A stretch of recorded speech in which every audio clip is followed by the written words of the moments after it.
अनंत अनंत भाव भेदथी भरेली भली अनंत अनंत ना निक्षेपे व्याख्यानी छे सकल जगत हित कारिणी हारिणी मोह तारिणी भवाब्धि चारिणी प्रामाणी छे उपमा आप्यानी जेने तमारा खवीते व्यर्थ आपवाथी निज मति मापाई में मानी छे अहो राज चंद्र बाळ ख्याल नथी पामा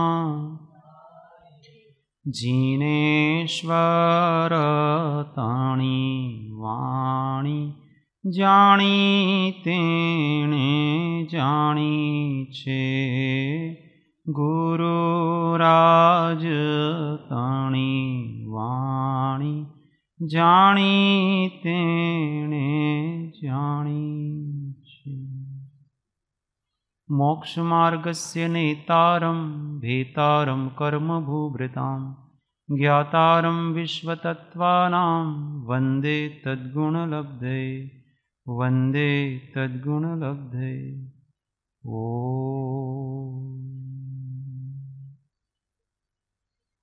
जय सद्गुरु।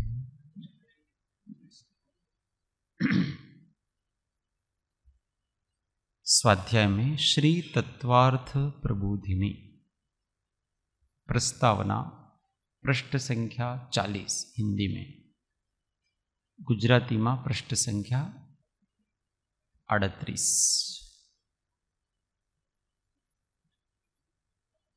ओगणचालीस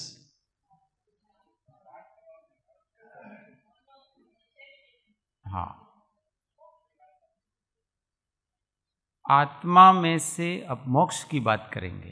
बस आज सबका मोक्ष हो जाएगा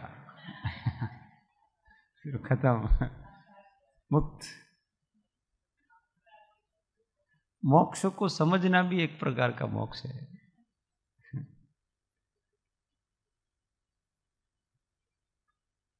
आत्मा में से कर्म संस्कारों का पूरी तरह से और हमेशा के लिए क्षय हो जाना मोक्ष कहलाता है। मोक्ष भी द्रव्य और भाव से दो तरह का होता है। ज्ञानावरणादि पौद्गलिक कर्म संस्कारों का समूल नाश हो जाना द्रव्य मोक्ष कहलाता है, तथा अज्ञान रागादि विकारों रूप होने की शक्ति का पूर्णतः नाश होकर अनंत ज्ञानादि आत्मिक शक्तियों का पूर्ण प्रकट हो जाना भाव मोक्ष कहा गया है। एक बार कर्म संस्कार जब पूरी तरह से नष्ट हो जाते हैं, इसके बाद पुनः जीव कभी भी कर्म बंधन में नहीं पड़ता है। सदा सदा के लिए वह मुक्त हो जाता है, सनातन शाश्वत सिद्ध रूप हो जाता।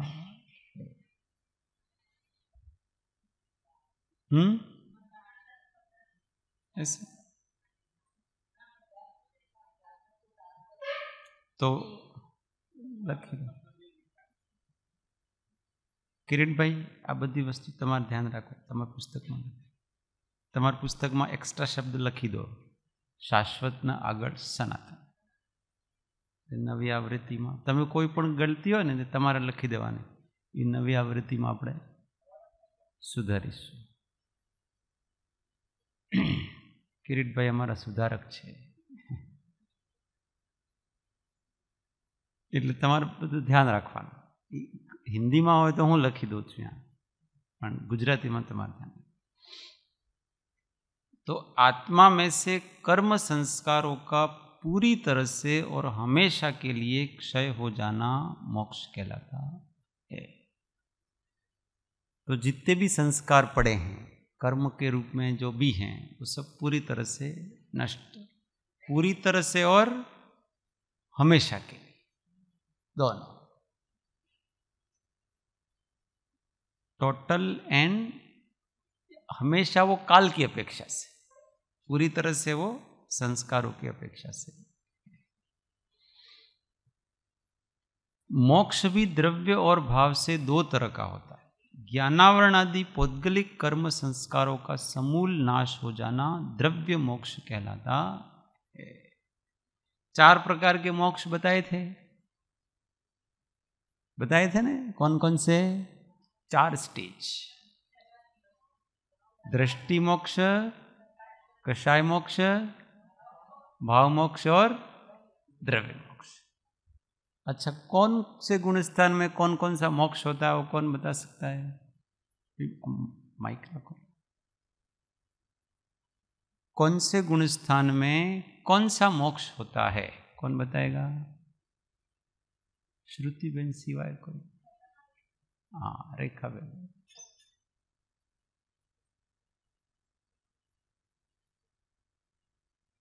मासी તમે બતાવશો?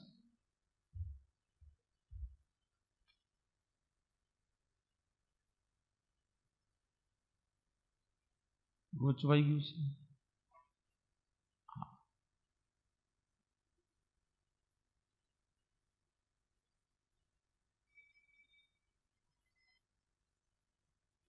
दृष्टि मोक्ष का मतलब होता है कि श्रद्धा अपेक्षा से,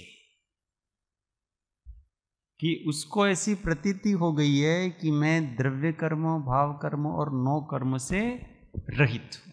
इसको श्रद्धा अपेक्षा है, केवल ज्ञान, उसको दृष्टि मोक्ष. कषाय मोक्ष का मतलब होता है कसाई नो नाश. एक मिनट. संपूर्ण रूप से अभी कषाय समाप्त हो जाना, वो कषाय मोक्ष है. फिर भाव मोक्ष का मतलब होता है कि समस्त प्रकार के अनुजीवी शक्तियां हैं वो प्रकट हो जाना, मतलब घाती कर्म का नाश हो जाना, अपने जितने अनंत ज्ञान आदि गुणों का प्रकट हो जाना. और द्रव्य मोक्ष है वो समस्त कर्म संस्कार और अनुजीवी और प्रतिजीवी सभी शक्तियों का प्रकट हो जाना, ये द्रव्य मोक्ष है. तो वो गुण स्थान अनुसार बताएंगे अभी. तो दृष्टि मोक्ष कौन से गुण स्थान में होता है? चौथा गुण स्थान. चौथे गुण स्थान. और कषाय मोक्ष कौन से गुण स्थान में? 10मा गुण स्थान ना अंते. अंत अथवा तो પછી 11-12 માં કહેવાય. પણ આમ તો દ્રષ્ટિ સૂક્ષ્મ કસાઈ જાય ને 10મા ગુણ स्थान. 10वें गुण स्थान में तो सूक्ष्म लोभ होता है, ज्यादा नहीं है. अंते जाए ने 10મા गुण स्थान अंते नहीं, 10वें गुण स्थान तो अंत तक रहेगा. अंत तक रहेगा तो પછી 12મા आवे. 12મા और 11वें गुण स्थान में तो कषाय सत्ता में रहती है, એટલે 12મા. इसलिए दृष्टि कषाय मोक्ष कौन से गुण स्थान में होगा? 12મા गुण स्थान. 12वें गुण स्थान में कषाय मोक्ष है. और भाव मोक्ष 13મા गुण स्थान. 13वें. वहां पर जितनी भी अनंत ज्ञान आदि अनुजीवी शक्तियां हैं वो प्रकट हो जाती है. और द्रव्य मोक्ष 14મા गुण. 14वें गुण स्थान में होता है. 13મા के अंत में हो जाता है. 14મા गुण છે કારણ કે ત્યાં શરીર योग છે પણ સ્પંદન નથી ને, પ્રવૃત્તિ નથી એટલે. तो जब तक गुण स्थान है तब तक जीव संसारी है, तो फिर उसको द्रव्य मोक्ष कैसे कहेंगे? 14મું गुण स्थान अंते. तो 14वें गुण स्थान के बाद सिद्ध अवस्था में ही होता है द्रव्य मोक्ष. वो द्रव्य अब पूरी तरह से मुक्त हो गया. एक परमाणु मात्र नहीं रहे, मळे न स्पर्शता, इसको द्रव्य मोक्ष. तो ज्ञानावरणादि पौद्गलिक कर्म संस्कारों का समूल नाश हो जाना वो द्रव्य मोक्ष कहलाता है। प्रभाव मोक्ष क्या है? अज्ञान रागादि विकारों रूप होने की शक्ति का पूर्णतः नाश होकर अनंत ज्ञान आदि आत्मिक शक्तियों का पूर्ण प्रकट हो जाना, वो भाव मोक्ष है। अभी वो जब तक वैभाविक शक्ति रहेगी तब तक वो वापस कर्म रूप हो सकता है और वापस संसार में आ सकता। तो वो वैभाविक शक्ति है, वो किसी निमित्त को पाकर के होती है और 14वें गुण स्थान के अंत समय में वो निमित्त समाप्त हो जाता है। बस अब फिर वापस आएगा नहीं। वो जो निमित्त नहीं रहेगा तो वैभाविक शक्ति उसी के कारण से तो थी, वो निमित्त नहीं मिलेगा तो क्या करेगा?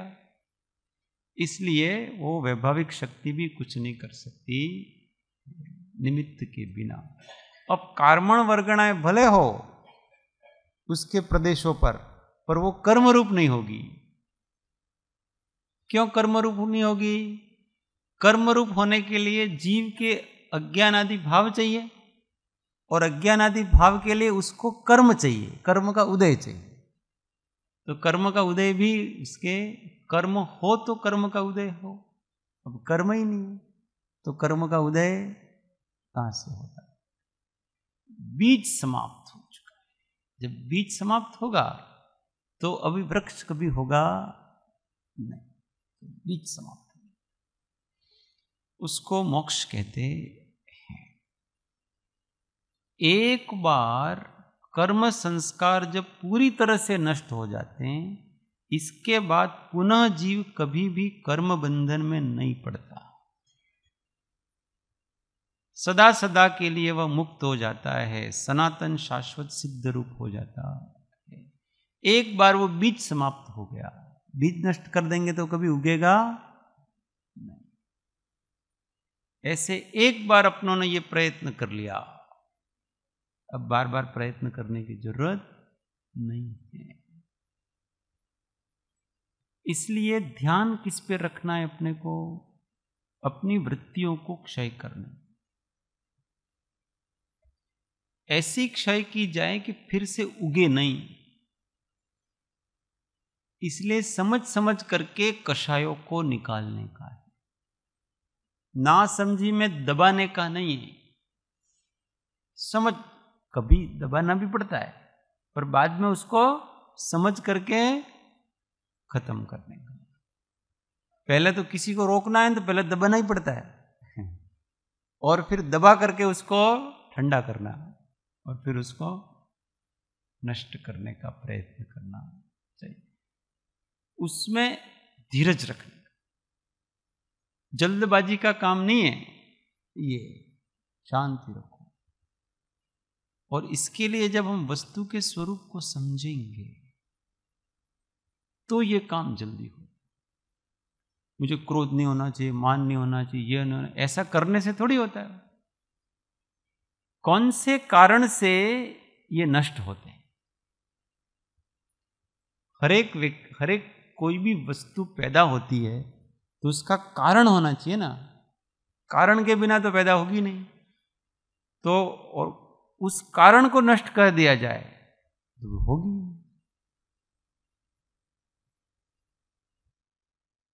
तो राग द्वेष के कारण क्या है, ये है, उस कारण को नष्ट कर दिया जाए। आगे बताएं, તમારે કોઈ પૂછવું કે 12મા 13મા ગુણસ્થાનમાં અઘાતી કર્મનો જે ઉદય એટલે પૂર્વના અઘાતી કર્મનો જે ઉદય છે એ જ આશ્રવ કહેવાય ખાલી, અને નવા કર્મ બંધાતા તમે તો એટલે ત્યાં બંધ તો છે જ નહીં, અઘાતી કર્મનો બંધ એવું કહેવાય નહીં. બંધ તો નહીં है, બંધ तो नहीं। आश्रव वो भी सातावेदनीय का, सभी अघात्य कर्मों का आश्रव 13वें गुण स्थान में नहीं है। कषाय के बिना केवल और केवल सातावेदनीय का ही आश्रव हो रहा है और किसी का नहीं हो रहा है। वहां पर सभी अघाती कर्मों का हो रहा है ऐसा नहीं, 8 कर्मों में से केवल इसी।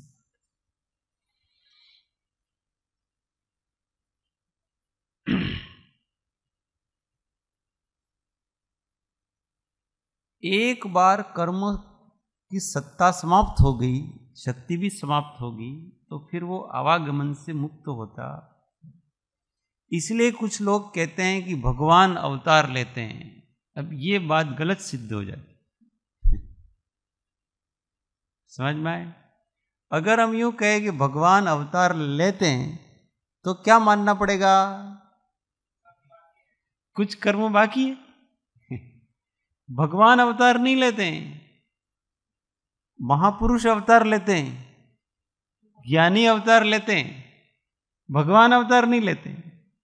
जो पूर्ण मुक्त हो चुके हैं वो वापस आएंगे, तो फिर वो मुक्त कहां से?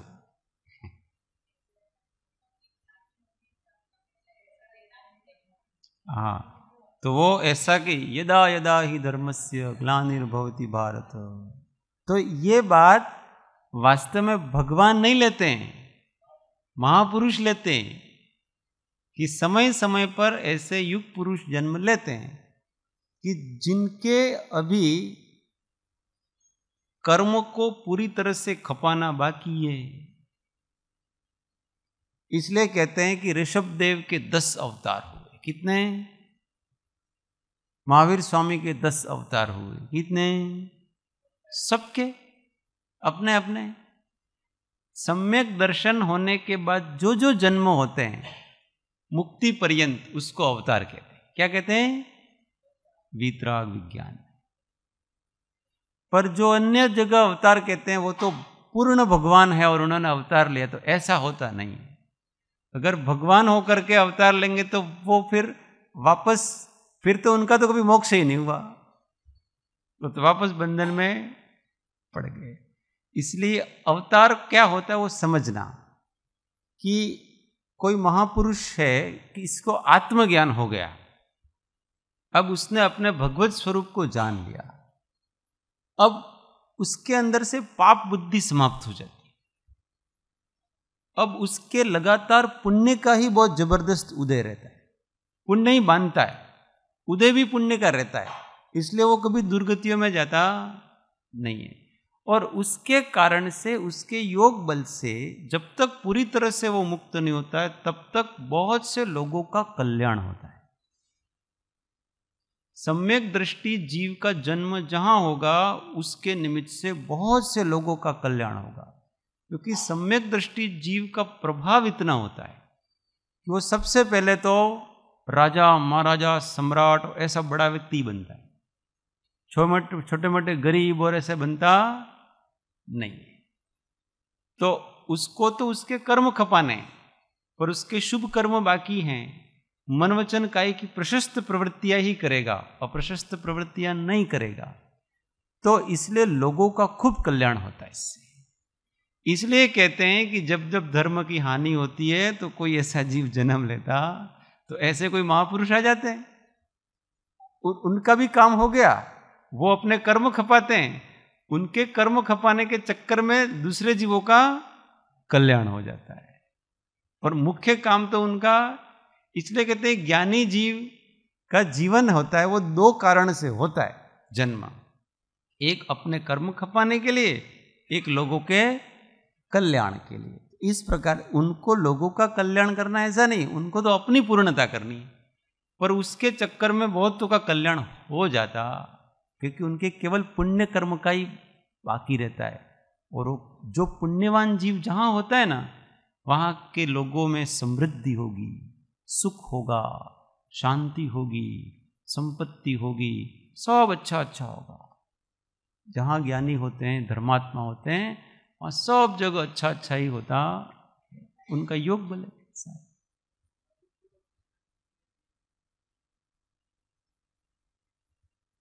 माइक दो नरेश भाई।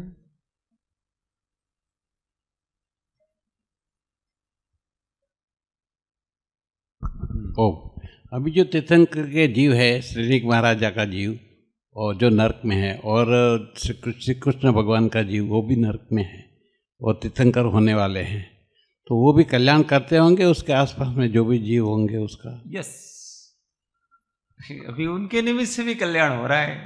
कैसे कल्याण हो रहा है? उनको देख, वो उन लोगों का प्रतिक्रिया अलग प्रकार की होती है। वो अन्य नारकियों के जैसे सर्वथा होते नहीं है। और उनके निमित्त से तो किसी को जाति स्मरण भी हो जाता है, किसी का क्या हो जाता है, वो किसी के निमित्त ऐसे बनते नहीं है, उपदेश वगैरह नहीं देते हैं।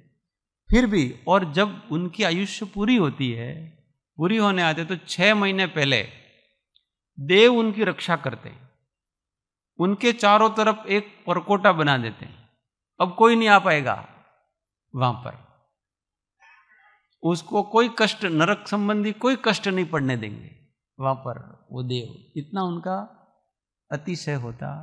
पर जैसे कल्याण यहां मनुष्य लोक में होता है वैसा होता, क्योंकि कल्याण किसका हो?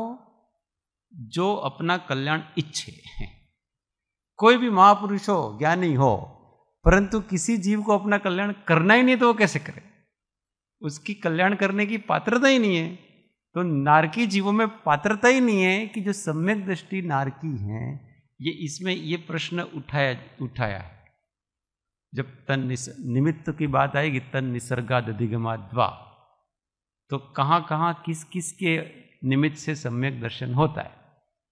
तो यहाँ ऐसा ही प्रश्न उठाया है कि भाई नरक में जाति स्मरण से होता है, वेदना अनुभव से होता है, और अन्य और धर्मोपदेश से होता है, पर वो देवों के द्वारा धर्मोपदेश से होता है।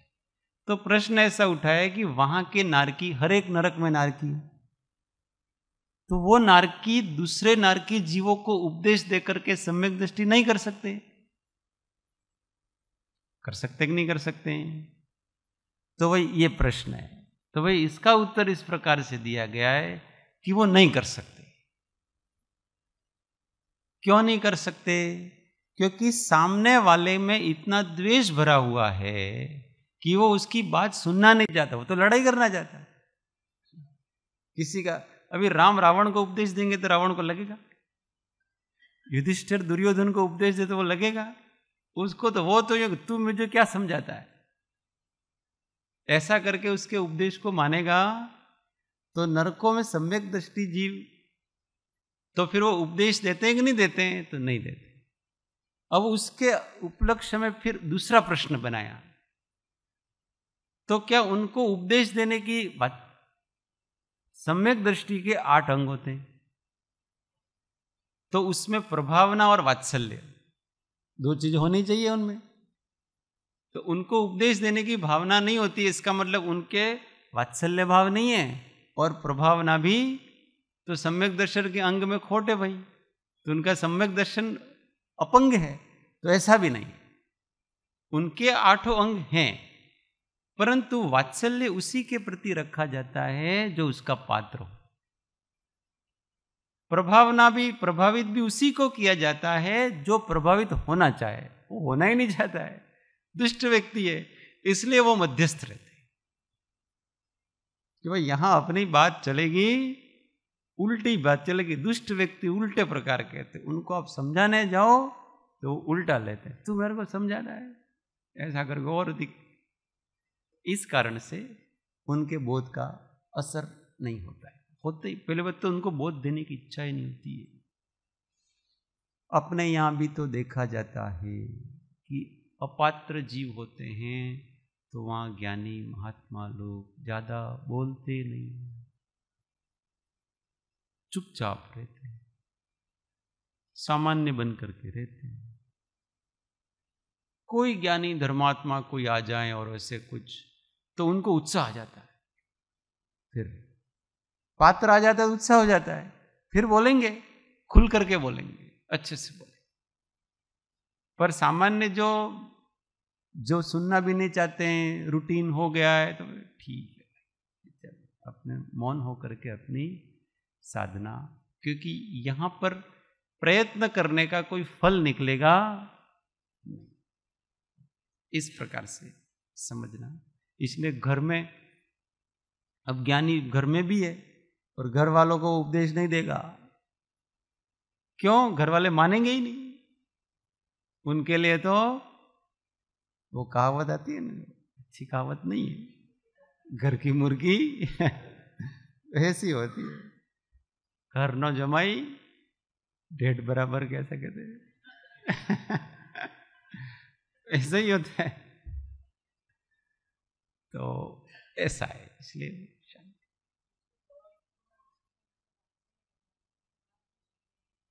नहीं, यही प्रश्न उनका ऐसा है कि किसी को प्रभावित करना, वात्सल्य रखना, तो राग भी प्रभावित करना नहीं चाह रहे यहाँ किसी को। वो बेचारा दुख से पीड़ित है, वो करुणा बुद्धि से उसका दुख थोड़ा कम हो, ऐसा करके उसको भावना हो जाती है। तो प्रशस्त राग तो है ही, इसमें तो कोई नहीं है। प्रशस्त राग के बिना तो हो सकता, पर इतना तो अनुराग भाव, प्रेम भाव होना भी चाहिए। अगर उतना प्रेम भाव भी नहीं है, इसका मतलब समझना कि सम्यक दर्शन में कहीं कुछ गड़बड़ चल रहा, क्योंकि ये व्यवहारिक अंग है।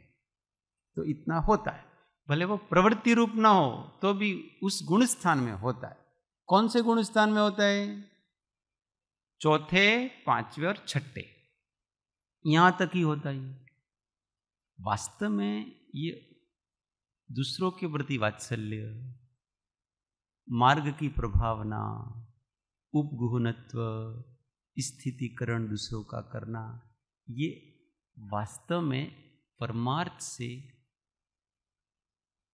सम्यक दर्शन के अंग नहीं, ये व्यवहार से हैं। समझ में आया? अगर इनको परमार्थ से सम्यक दर्शन के अंग माने अपन, तो देखो सिद्ध भगवान में ये चारों नहीं, उनको सम्यक दर्शन है कि नहीं? इसका मतलब दूसरों का स्थितिकरण करना ये सम्यक दर्शन का पारमार्थिक अंग नहीं है। ये तो सम्यक दर्शन के साथ जो चारित्र मोहनीय कर्म है, उस चारित्र मोहनीय के जो मंद कषाय रूप प्रशस्त परिणाम है, इसका अंश है। कि अपने आप उस चारित्र मोहनी के जो मंद कषाय होती है, तो प्रशस्त राग जागता है कि भाई मुझे जैसा सुख हुआ वैसा दूसरों को भी होना चाहिए, ऐसा एक अनुराग भाव जागता है। पर वो कहाँ कहाँ जागेगा? चौथे गुण स्थान में ऐसी प्रवृत्ति होगी, दूसरों के प्रति विकल्प जागेगा। पांचवें गुण स्थान में भी ऐसे दूसरों के प्रति विकल्प जागेगा, और छठे गुण स्थान में भी ऐसे दूसरों के प्रति विकल्प जागेगा।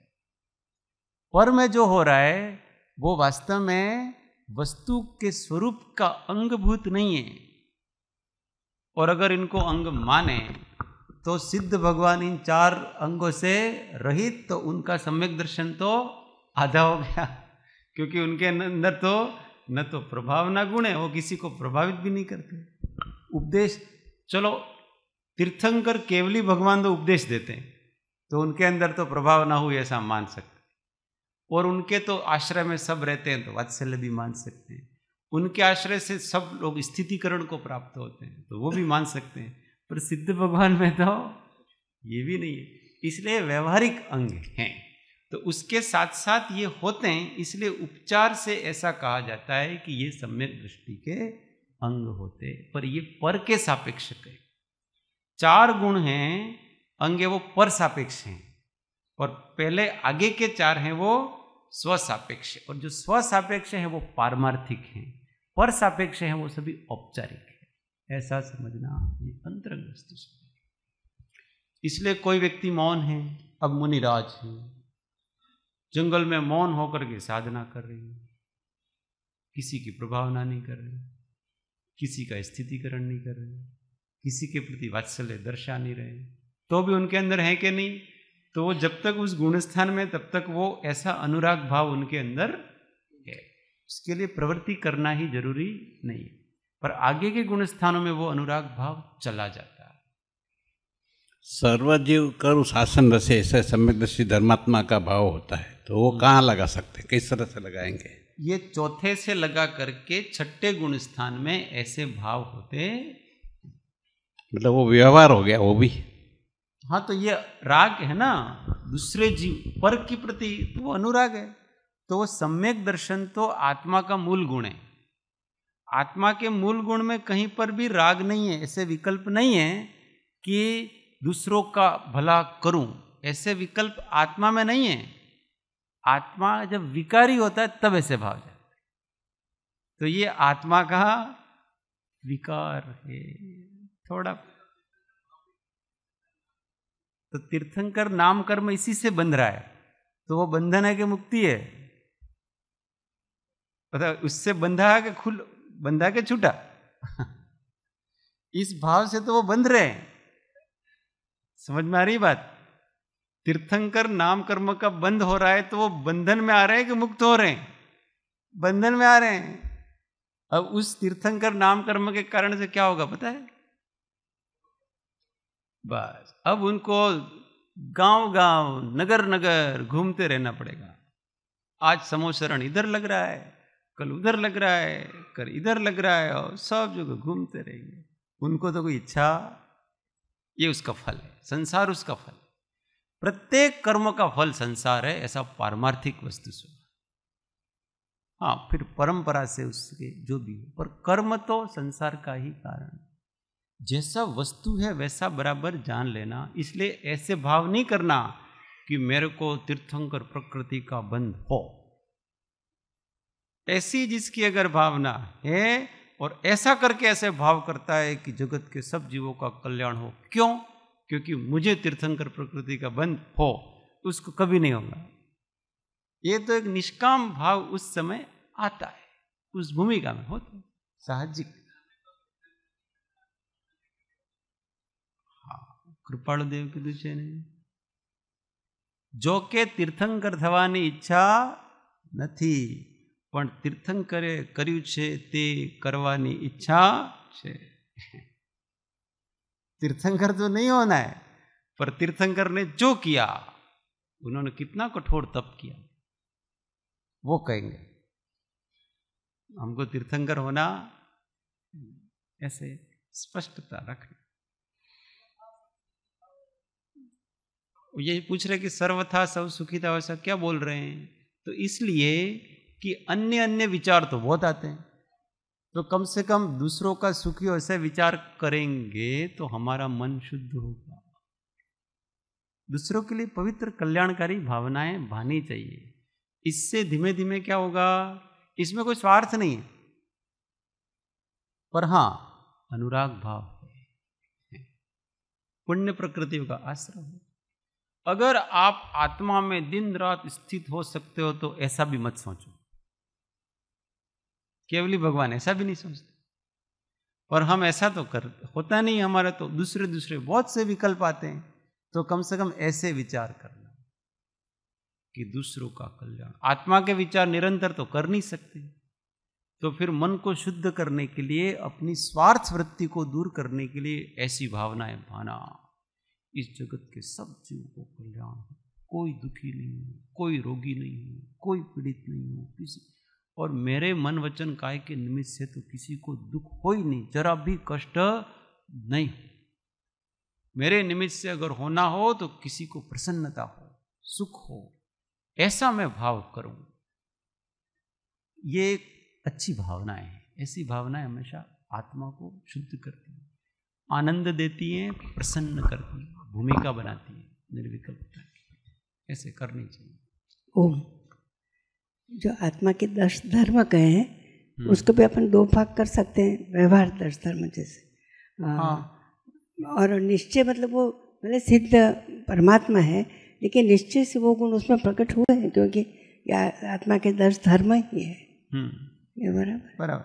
जैसे उत्तम क्षमा है, तो एक तो दूसरे को माफ करना, ये व्यवहार क्षमा है, पर का लक्ष्य हुआ। और केवल शांत बने रहना, ये निश्चय क्षमा। जब अहंकार का भाव आए तो वो जो अभिव्यक्त नहीं होने देना, ये तो पर की अपेक्षा से, दूसरों के ऊपर रोब नहीं जमाना, ये तो पर की अपेक्षा है। पर सदा मार्दव रूप रहना, ये स्व अपेक्षा, ये निश्चय है। बाहर की प्रवृत्ति हमेशा पर के लक्ष्य से होती है, और वो व्यवहार है, और भीतर का जो भाव है वो परमार्थ। उसी प्रकार से परम वात्सल्य वगैरह ये सब चीजें परमार्थ से भी हैं। प्रभावना तो अपने से ही प्रभावित होना, अन्य से नहीं होना, तो आत्मा में ही लीन होना, यही वास्तविक प्रभावना। अपने से ही वात्सल्य प्रेम रखना, और कहीं दृष्टि जाना ही नहीं, और अनुराग जागना ही नहीं, तो वीतराग भाव है वही वात्सल्य, वही स्थितिकरण, अपने में ही स्थित रहना, वही वास्तव में निश्चय से तो स्थितिकरण है।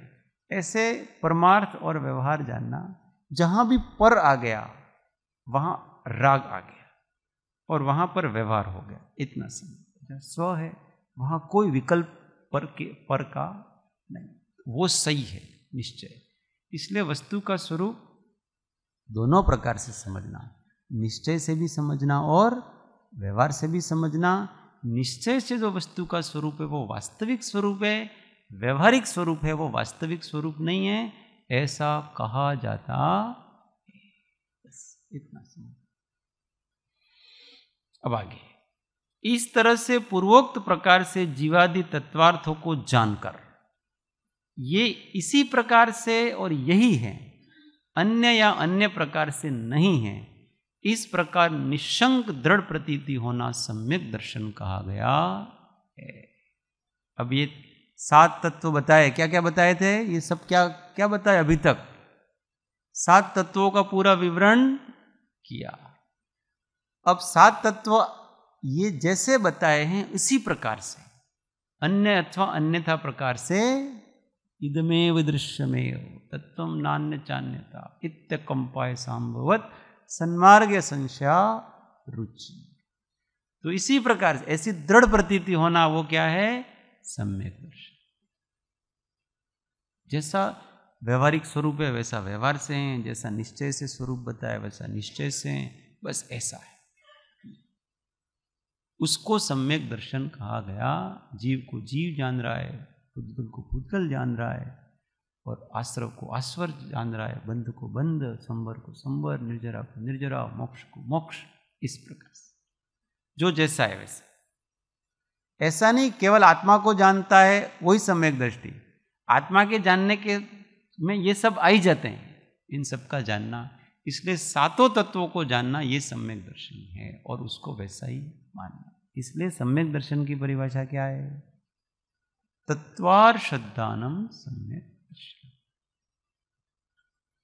तथा पूर्वोक्त प्रकार से जानकर हेयोपादेय का विवेक होना सम्यक ज्ञान कहा गया। अब पहले तो इसको जान करके प्रतीति करना वो सम्यक दर्शन, और उस हेयोपादेय का विवेक होना कि भाई ये जीव तत्व मैं हूं, पुद्गल है वो पर है, इस प्रकार से संवर निर्जरा मोक्ष है वो निर्जरा वो उपादेय है, मोक्ष है वो ध्येय है, इस प्रकार से जो विवेक होता है उसको सम्यक ज्ञान कहते हैं। तथा हेयोपादेय का विवेक करके अपने सहज निष्कारण सनातन ध्रुव परमार्थ स्वभाव के अतिरिक्त शेष सर्व द्रव्यों और रागादि भावों से अत्यंत उदासीन होकर अपने सहज परमार्थ स्वरूप में प्रवृत्ति करना सम्यक चारित्र कहा गया है। देखो जोरदार बात लिखी। सम्यक चारित्र क्या है? यही वही जिस भाव की बात अपन बार बार करते हैं ना, हाँ, उसमें चित्त लगाना, ये सम्यक चारित्र है। तो अपने विवेक कर दिया सारा, अब सारा विवेक कर दिया, अब कहाँ चित्त लगाएंगे, कहाँ उपयोग लगाओ? तो यहां उपयोग लगाया जाए। सहज जो सहज है, बिना प्रयत्न के है, निष्कारण, उसका कोई कारण नहीं है। सनातन जो हमेशा है, किसी समय उसका अभाव, क्योंकि हम किसी का आश्रय ले और वो ही नहीं हो तो किसका लेंगे? उसी का अभाव हो तो हमने किसी, संसार में ऐसे ही तो है, आश्रय लेते हैं। हमने पिताजी का आश्रय लिया और वो चले गए तो, फिर हमने बड़े भाई का आश्रय लिया, वो भी चला गया तो, फिर हमने बेटे का आश्रय लिया, वो भी चला गया तो चले जाते, क्योंकि वो अनित्य है। अनित्य का आश्रय करेंगे तो हम कभी न कभी निराधार हो जाएंगे। ऐसी कौन सी वस्तु है कि जिसको मैं पकड़ के रखूं तो वो हमेशा बनी रहेगी, उससे वो अंत तक साथ है? अनादि अनंत वस्तु का ही आश्रय लेना चाहिए। अंत सहित वस्तु का आश्रय लिया तो हम भी बीच में पड़ेंगे। इसलिए अनित्य वस्तुओं का कभी आश्रय नहीं लेना चाहिए। कभी शरण में जाना नित्य वस्तु का आश्रय। तो सनातन और फिर ध्रुव हमेशा रहता है, ऐसा परमार्थ स्वभाव, परम प्रयोजन जिसका है, ऐसा स्वभाव, उसके अतिरिक्त शेष द्रव्यों और आगादि भावों से अत्यंत उदासीन, बस उसी में अपने को अपना चित्त, और वो भाव हमारे अंदर है कि नहीं, ये जिसकी विशेषताएं बताइए, सहज, निष्कारण, सनातन, ध्रुव, परमार्थ स्वभाव हमारे अंदर अभी है कि नहीं, ये समझने का है। इससे सम्यक चारित्र स्थिरता इससे आएगी, इसमें स्थिर होना का, जो है उसमें स्थिर हो, जो नहीं है उसकी कल्पनाएं करके क्या करें। मैं ऐसी कल्पना करूं, मैं अनंत ज्ञान स्वरूप हूं, अनंत दर्शन स्वरूप हूं, सर्वशक्तिमान हूं, क्या होगा बताओ? क्या वास्तव में है? नहीं है, उसकी कल्पना करके क्या करोगे? परंतु मैं ज्ञान स्वरूप हूं कि नहीं? अभी मेरे जानने का स्वभाव है कि नहीं? वो सहज ही है। अच्छा, उसके लिए कोई प्रयत्न करना पड़ता? आत्मा को जानने के लिए कोई प्रयत्न करना पड़ता है? वो तो हमको एक्स्ट्रा जानना है इसलिए प्रयत्न करते हैं। केवल जानना है तो कोई प्रयत्न नहीं करना है।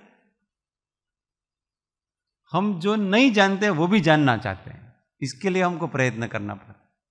अभी हम आंख बंद करके बैठे हैं तो हमारा ज्ञान स्वभाव खत्म हो गया।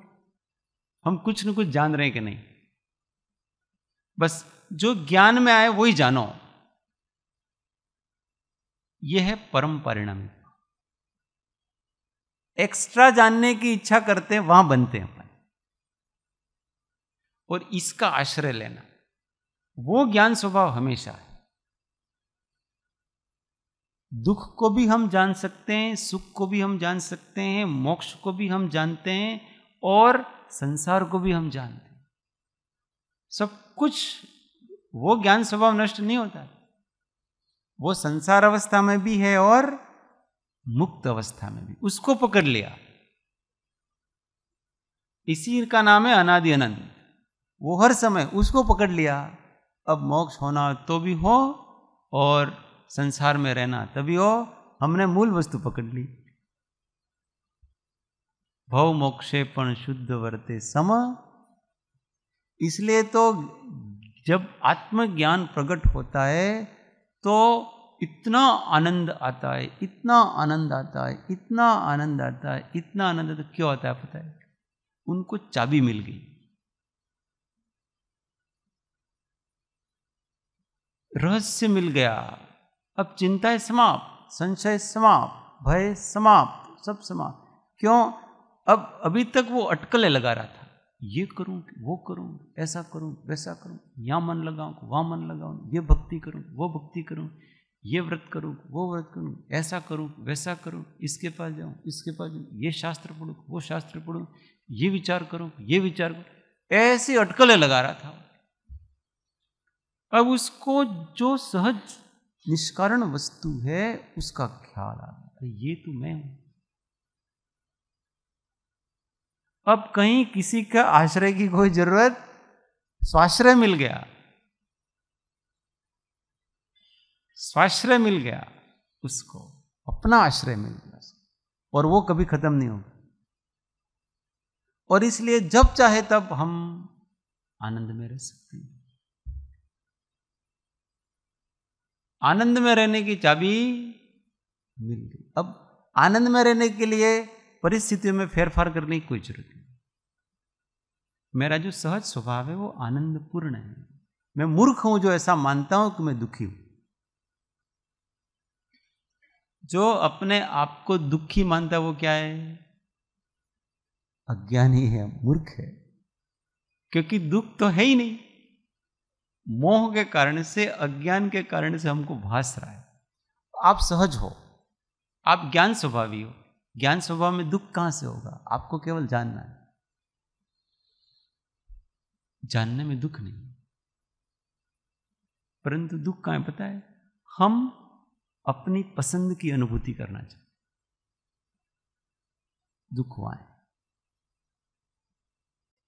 हमने अपनी पसंद और नापसंद बना रखी,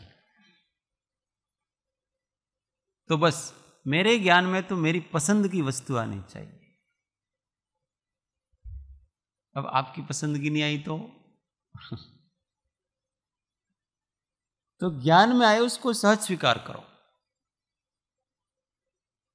कोई भी पसंद नापसंद क्या होती है? इसलिए जिसकी पसंद और नापसंद निकल जाती है वो हमेशा आनंद में, उसको कौन दुखी करेगा? उसने अपने आप को ज्ञान स्वभावी निश्चित कर लिया। अब कोई परिस्थिति अच्छी बुरी नहीं हुई, कोई द्रव्य अच्छा बुरा नहीं, कोई क्षेत्र अच्छा बुरा नहीं, कोई काल अच्छा बुरा नहीं, कोई भाव अच्छा बुरा नहीं, सहज चैतन्य भाव है, वो ही सर्वस्व है। और सहज चैतन्य रूप ही रहना, ऐसी दृढ़ उसको प्रतीति हो जाती है। फिर उदय कोई भी हो, अपनी दृढ़ता नहीं जाती। इसलिए अब हम अमर भय ना, वहां मरने का मतलब क्या? कि बार बार हम दुखी हो जाते थे, बार बार विकल्पों में घिर जाते थे, बार बार भयभीत हो जाते थे। अब वो नहीं होंगे। शरीर तो जाए तो, पर हमारी वो जागृति नहीं छूटेगी, हमारा वो सहजानंद नहीं जाएगा। अब कुछ भी कर, ये तो ऐसे वाक्य निकलते हैं। अब हम अमर भय ना, क्यों? जा कारण मिथ्यात्व दियो तजी, कि जिस कारण से हमने मिथ्यात्व को तज दिया है, उस कारण से अब हम अमर भय हैं। क्यों कर देह, अब शरीर धारण क्यों करेंगे? नहीं करेंगे, क्योंकि शरीर धारण तो वासना से होता है, वो तो कुछ रही नहीं। अब कैसे शरीर मिले? और मिलेगा तो भी हमको कोई प्रॉब्लम नहीं। अब ज्ञानी को न तो जन्म से कोई प्रॉब्लम है, न जीवन से कोई प्रॉब्लम है, न मरण से कोई प्रॉब्लम है। उसको तो अपनी सहजावस्था में रहना है बस। मेरी सहजावस्था नहीं टूटनी चाहिए। ये सहजावस्था, सहज निष्कारण सनातन ध्रुव परमार्थ स्वरूप। इसी को अपन द्रव्य दृष्टि कहेंगे ना। ये द्रव्य दृष्टि, ये द्रव्य दृष्टि परम पारिणामिक भाव है, अनादि अनंत चलने वाला भाव है। उसी में दृष्टि रखी जाए। कौन सी पर्याय आई, अच्छा आनंद आया कि नहीं, ये सब भूल जाओ। आनंद को, सुख को भूल जाओ, तब सुखी रहेंगे। जब तक सुख चाहिए तब तक दुखी रहेंगे, और जब जीव को सुख नहीं चाहिए ना, तभी वो सुखी हो। सुख की चाह ही हमको दुखी कर, चाह खत्म कर दो। क्यों सुखी होना है? शांत रहो, स्वभाव में रहो। ज्ञाता स्वभाव है, उस ज्ञान भाव में रहो। उसमें सुख हो कि दुख हो, जानो उसको। बस सुख दुख रहेगा ही नहीं, एकमात्र निराकुलता बचेगी। क्या बचेगी? पर हम तो क्या है, आनंदित होना चाहिए। ऐसा स्वभाव नहीं है आनंद का, वो हर्ष है। संसार में जिसको हम सुख कहते हैं वो क्या है? हर्ष है, वो सुख नहीं। जो किसी निमित्त से आता है, किसी मंद कषाय से आता है, जो किसी इच्छा की पूर्ति हो जाने से आता है, जो किसी साधन से आता है, वो सुख नहीं। वो हर्ष की एक पर्याय है, साता की एक पर्याय है। मोहनी मंद होने से वो आता है, परंतु वो नैमित्तिक है। और निराकुलता से जो आता है, विकल्प ही नहीं है, अब तो कोई इच्छा ही नहीं है कुछ। बड़देव कहते हैं ना, જેને કાંઈ પણ જોઈતું નથી એને દુશ્મન થઈને હે ભગવાન તો શું આપીશ? ભાઈ हमको तो कुछ चाहिए ही नहीं, हमारे ऊपर संतुष्ट होकर के तू क्या देगा हमको? हमको तो कुछ नहीं चाहिए। वो सौभाग्य भाई बार बार ऐसे ईश्वर ईश्वर ऐसे करते रहते थे।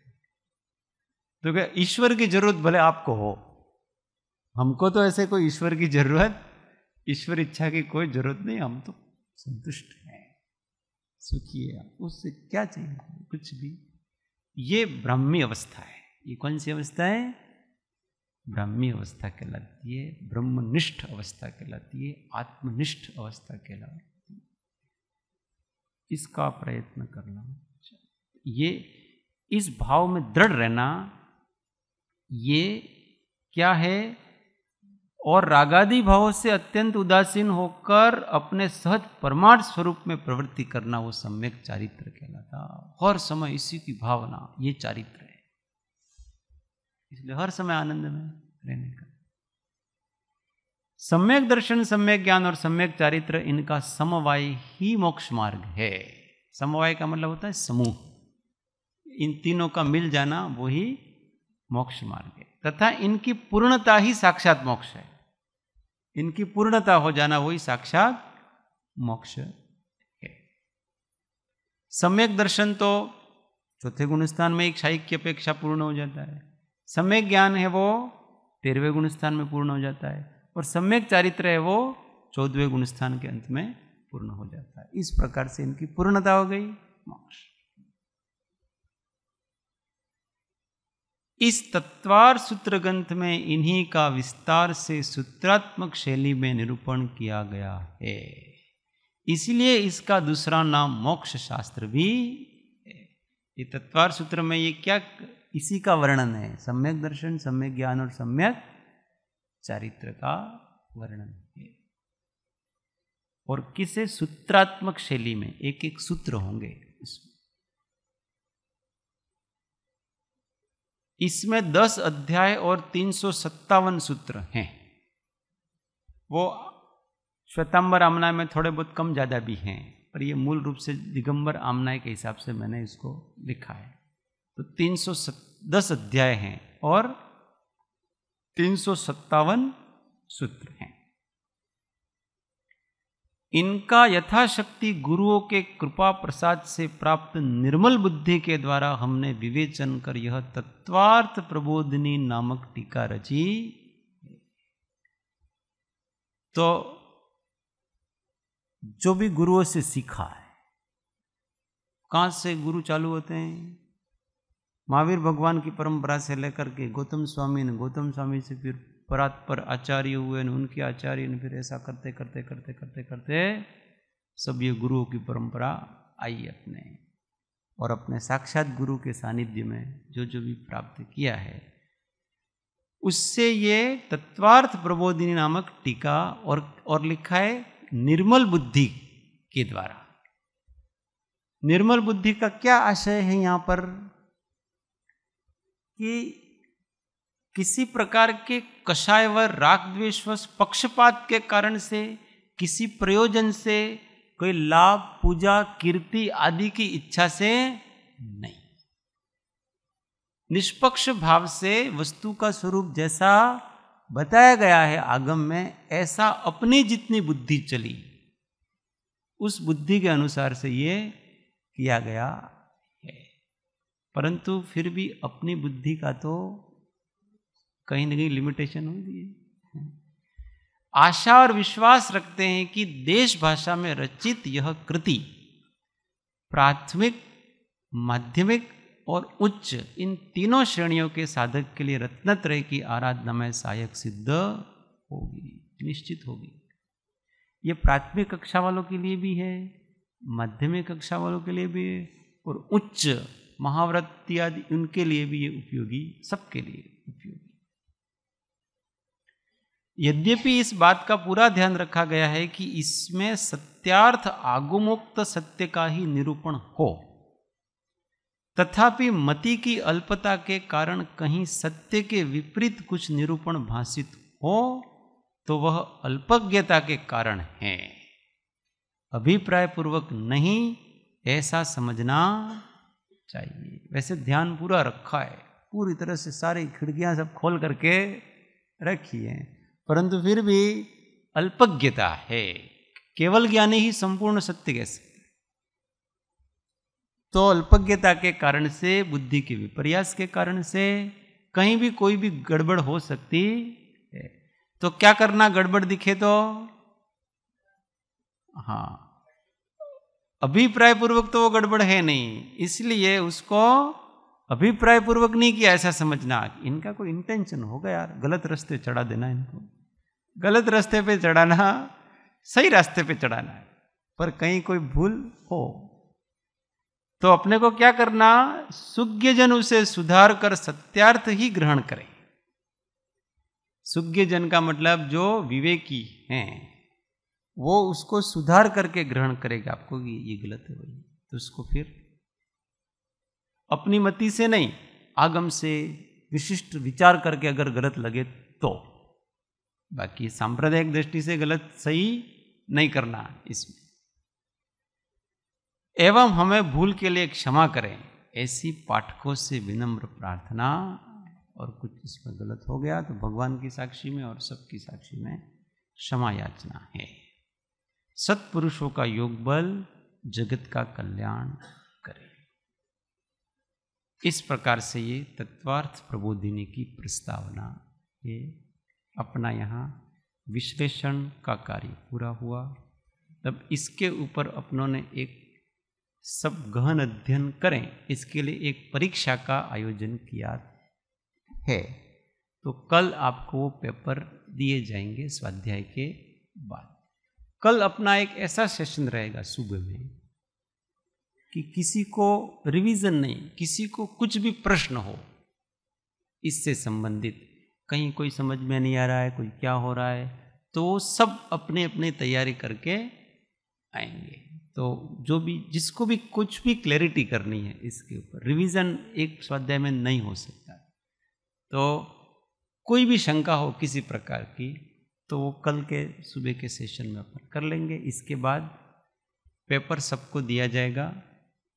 जो यहाँ हैं उसको तो हार्ड कॉपी दी जाएगी और जो बाहर हैं उसको सॉफ्ट कॉपी भेज देंगे। सीधे साधे सरल 100 प्रश्न हैं और उसमें सीधे साधे ही, हाँ, जलेबी जैसे नहीं है, फाफड़े जैसे हो,